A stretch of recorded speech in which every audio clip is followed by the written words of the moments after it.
Okay, can you see my screen? Yes. Okay. Okay, so so hi everyone. So this is Yuto Ozaki from Keio University. So today I will present our work on reliability of human and automated transcriptions of global song. Oops. So the main motivation of this work is the exploration of the universality and diversity of music, and cross-cultural analysis can provide like important insight into our understanding of them. So such analysis requires standardized symbolic representation of sounds such as score notation. And however, transcription into notation is usually conducted by ear, which is time-consuming and subjective. So automated method of music transcription might potentially solve these problems. However, to our knowledge, agreement among human and automated transcription had not been objectively quantified using cross-cultural samples. So we decided to study that. In this study, we examined the following two questions. So to what degree do human transcriptions agree, and which automated method agree to the greatest extent with the transcription of non-Western music by humans? We studied not only the degree of agreement among automated methods, but also human transcriptions. And to examine the degree of agreement among human and automated transcriptions of diverse songs, we collected a sample of 40-second excerpts from 32 traditional songs evenly distributed across 8 geographic regions. These 32 songs were sampled from the publicly available 40-second excerpts of the Natural History of Song Discography and manually extracted 40-second excerpt of the global jukebox audio file. So we used two data sources. To assess capability of extracting vocal melodies from instrumental accompaniment, songs are sampled to consist of half soul singing without the instrument and half soul singing with the instruments. And here is the overview of the agreement evaluation. As you see, so each human and machine transcriber creates slightly different transcription from the same song. And let's listen to the song excerpt, and please imagine like how you would transcribe it if you were a transcriber. Okay.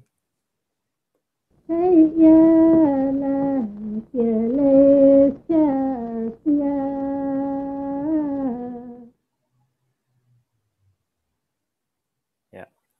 So we use a sequence of pitch class by discarding rhythmic information to evaluate agreement. So we only focus on pitch in this study. We mainly use consensus transcription to evaluate the degree of agreement, which we will explain more later. And red indicates disagreement with our new consensus transcription. And well, just for visibility, octave information omitted from this note sequences. Yeah. Okay. And from now on, so I'm going to explain about the method, like a little bit more details. And first of all, like we use 12-tone equal temperament for transcription. And as illustrated in the previous slide, we use a note sequence by discarding temporal and rhythmic information. We also applied transposition to exclude the effect of disagreement by the discrepancy of the key. The transposition interval is automatically searched from -2 semitones to +2 semitones. And I would like to explain like why we chose to use 12-tone equal temperament.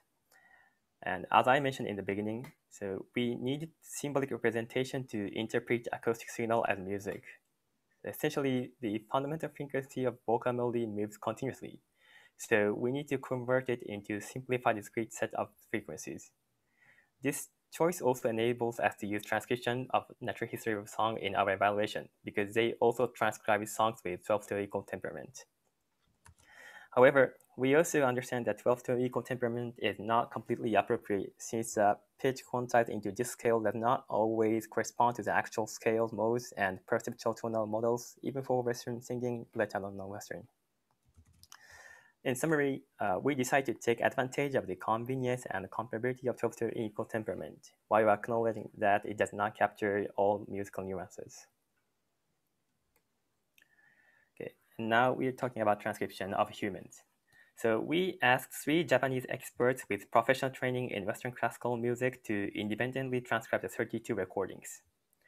For natural history of songs experts, we also used transcriptions contained in the dataset. Following the NHS project, we also created a consensus version of our 3 new human transcriptions. And now I'm going to talk about the machine transcription. So here is a list of automated methods we chose. Considering the difference in the approach of the pitch estimation, our selection consists of automated methods from non-data-driven models and data-driven models. If the model employs a machine learning method to learn model parameters from data in a training step, we call it data-driven, otherwise non-data-driven. We applied various processing procedures to standardize the output of these automated methods and to create two-tone equal temperament representation. Yeah, and so now we are going to explain how we evaluated our two questions. So we measured the agreement between two node sequences by Fleiss kappa and percent identity. The former statistically measure whether the probability of agreement is larger than the probability of chance agreement, which is frequently used in the reliability evaluation.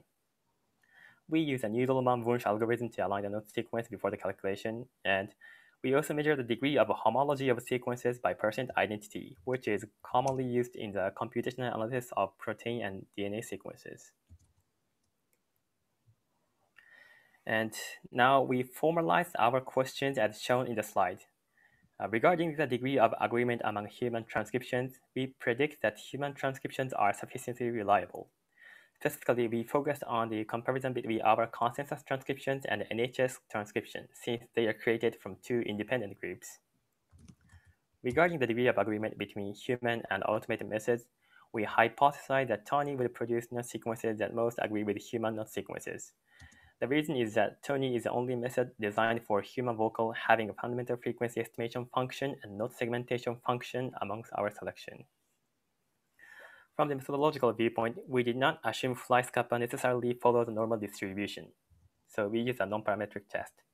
And in addition, there are 10 tests in total, so we use the false discovery method to control the p-value threshold.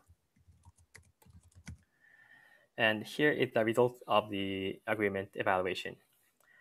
The two red boxes correspond to the result of hypothesis testing. So the left side is the human, the right side is the machine agreement evaluation. So as predicted, there was significant agreement between our new consensus transcription and the pre-existing NHS consensus transcriptions. When we compare the results using individual transcriptions, we see that agreement is slightly lower but still relatively high. The leftmost two boxes show that individual versus consensus yield higher agreement than individual versus individual combinations for all transcribers. Well, this means that consensus is indeed reflecting the elements of those three transcriber transcription rather than the particular pairs. And on the right side, so regarding the reliability of agreement between human and machine node sequences, contrary to our prediction, there is no evidence for the superiority of Tony except for AD and NMF and SPICE. The figure also indicates generally low reliability of automated transcription methods. In fact, median kappa values are all below 0.4. In particular, SPICE and AD and NMF both had median kappa below 0, suggesting they performed worse in chance. And human versus human cases does not show an apparent difference of agreement dependent on instrument accompaniment. However, automated methods were generally suffered from instrument sounds to create node sequences compared to monophonic songs. And here is a summary of our evaluation. So we did the additional analysis to investigate what factors induce disagreement. We consider that human transcribers generally capture the same node events, but the assigned pitch sometimes differ by one or two symptoms. In contrast, automated method might have been able to predict fundamental frequency precisely, but the applied processing procedures would not be too simple to create appropriate node segmentation. The result of a human-machine agreement implies that it is unlikely to produce satisfactory results for the cross-cultural study at this moment. Okay, and finally, I'd like to talk about the discussion and future work and the follow-up work now I'm undertaking. Firstly, the current study only involves transcribers trained in Western music and the transcription methods. Future studies should explore perceptual variability among listeners with varying degrees of training in different musical systems.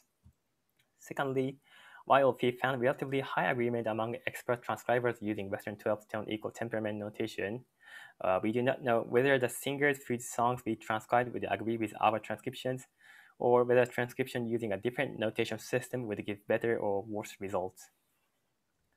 These 2 points will help us further investigate how different cultural backgrounds change the perception and description of music. And lastly, so as I explained in the beginning, here we solely focus on pitch, but a more comprehensive description of music necessitates other dimensions such as rhythm, timbre, and social context. However, this also brings another question, like what dimension would comprise a comprehensive cultural trait of music? These questions are all necessary to be addressed for further steps for the automated analysis of global songs. And in this last slide, I would also like to mention one follow-up study currently undertaking. So far, we evaluated the performance of the automated methods by note-level discretized pitch transcription. But it is not clear like how much F0 estimation itself was accurately predicted by them. And now I'm developing a computer-assisted tool combining various signal processing methods which can handle not only monophonic but also instrumental accompanied music. In this tool, a user needs to specify the start point and the end point of FC contour on the time fixed in playing, and then the algorithm automatically estimates the FC contour. Well, but I'm also considering combining some machine learning methods to gain the efficiency of annotation tasks. And here I would like to show how the tool can possibly work well for annotating precise F0 contour even for non-monophonic songs. So, okay. Oops.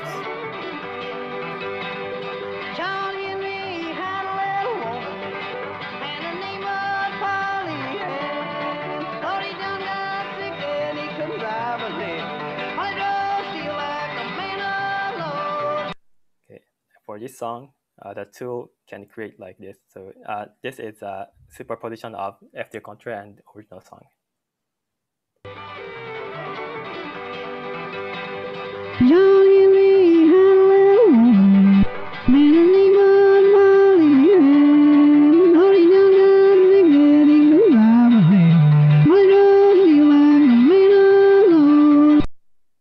Yeah, like this. Well, let me show one more example.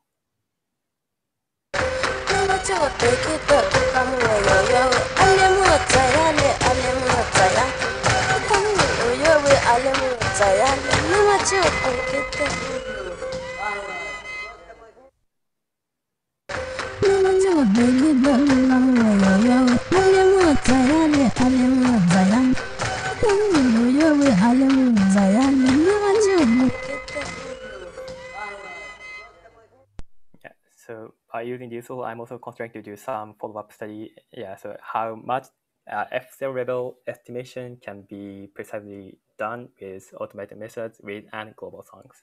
Yeah. So yeah, so thank you very much for listening, and yeah, I'm happy to answer any questions you have.